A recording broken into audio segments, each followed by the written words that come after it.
So people do say we're living in a post-truth world. That's obviously not true.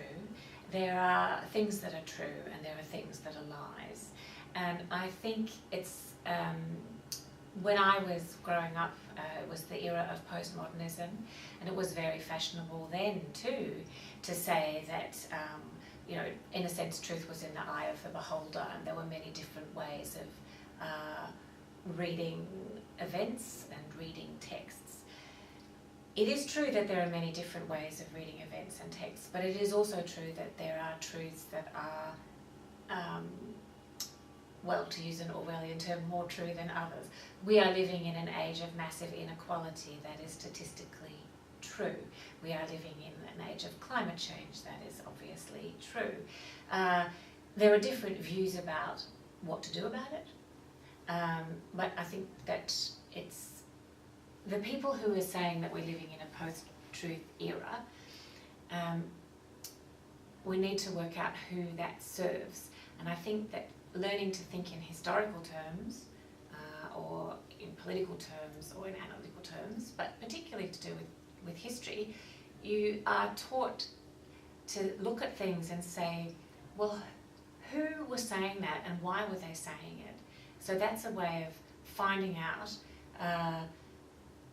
maybe they really thought it was true, maybe they were wrong, maybe they were being manipulative of a situation, and that kind of training, which is historical training, to be able to sift and assess evidence is incredibly important, and to be able to write about it in a way where you show what you know, you show your evidence, and then you leave it, and then you make the inferences from it. But those things are all separate, so that some other historian can come along and say, I don't think that's correct for these reasons. But you're not trying to, it's all an exercise in truth in some way, in trying to find out more about the world and about what's gone on, rather than cover it up. So basically, people who are talking about post-truth, my suspicion is they're engaged in an act of covering up rather than uncovering what's really going on. It's a very important question.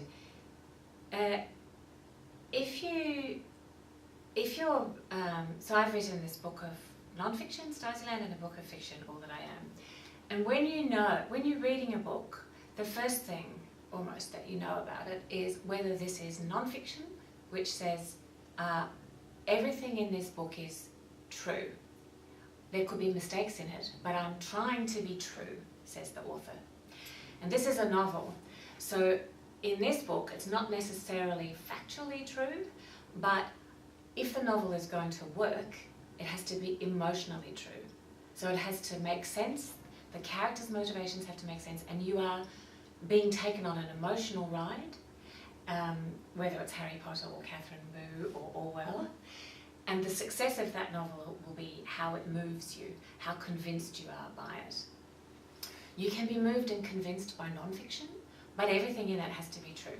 So for me, that's a very firm dividing line, because it's like a contract with the reader. Come with me into this non-fiction.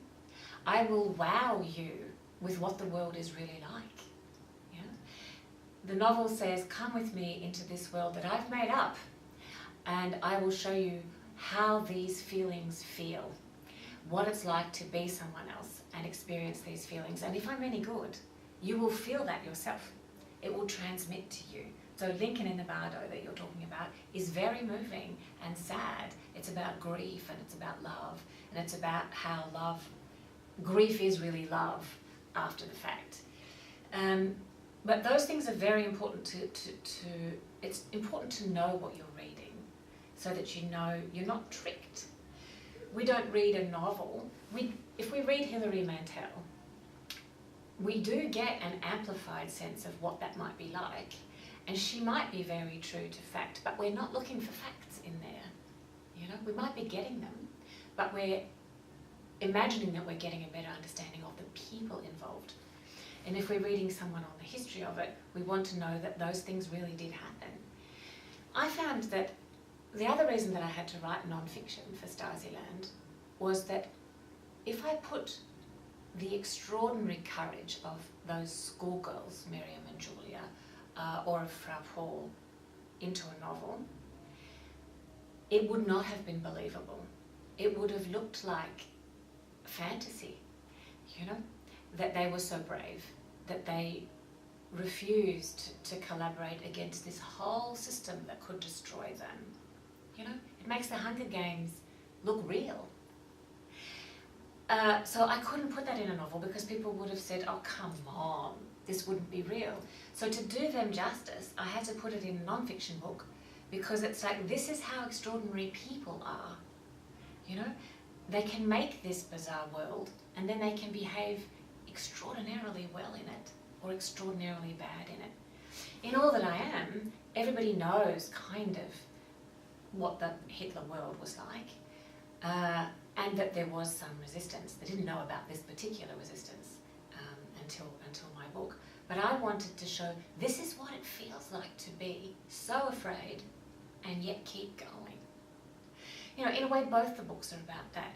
But I wanted an emotional convincing in the novel, and I wanted people to go, oh my Lord, this is really real, and these people are still walking around now in Stasiland. So I think it's all about the contract with the reader. You don't want to be tricked.